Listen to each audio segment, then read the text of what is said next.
Bashir had to stoop as he rose. His mother had raised him to keep that sentiment tucked into his heart, though he had long since subscribed to another philosophy. Sid Bashir had been given a number and license to kill. He was 009, and to him the faith that saving one soul could save something of the world's humanity was harder to maintain in the face of the calculations his job demanded. He would more readily sacrifice one life for the good of the many. It might be cold, but then logic didn't have a heart with corners to spare. Tonight, Bashir would try to save just one life, one soul, and if it did not matter a great deal to the world, it mattered a great deal to him. The doors opened.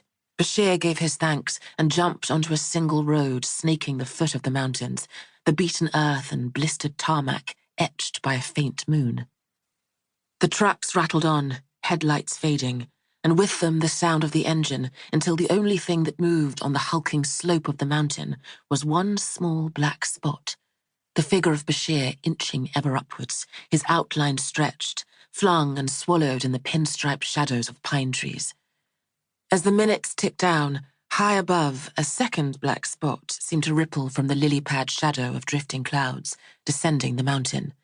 This second black spot zigzagged, and its own shadow was distorted by the unmistakable silhouette of a gun. The gun and the shadow belonged to Corporal Ilyasov, who was serving his first mission for Rattenfinger, PMC.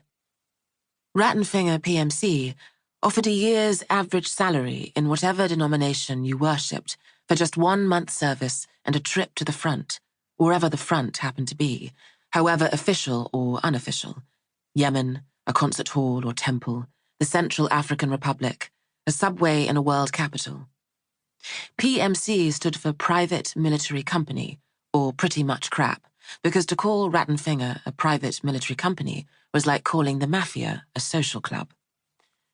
Registered in ever-changing shell companies, Rattenfinger were terrorists for profit, marauders who turned fluid situations into war zones and peaceful streets into settings for the nightly news.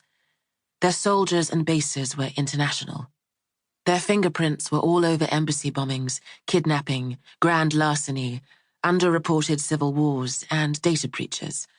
But those fingerprints could never be traced, and neither could their backers. None of that mattered to Corporal Ilyasov, apart from the 1,240,000 rubles a month. He had a wife and 3 children, and that mattered a lot. Before Rattenfinger, Ilyasov might have hoped to earn that in a year, if he held his pockets wide open. This was his first posting. Pulling off his mask so he could spit out the taste of that evening's third-rate vodka, Ilyasov continued down the mountain, treading carefully, just as they'd taught him in Molkino. Though there was little risk of attack so far into Assad's territory, and so far up this godforsaken rock where nothing worth a damn grew.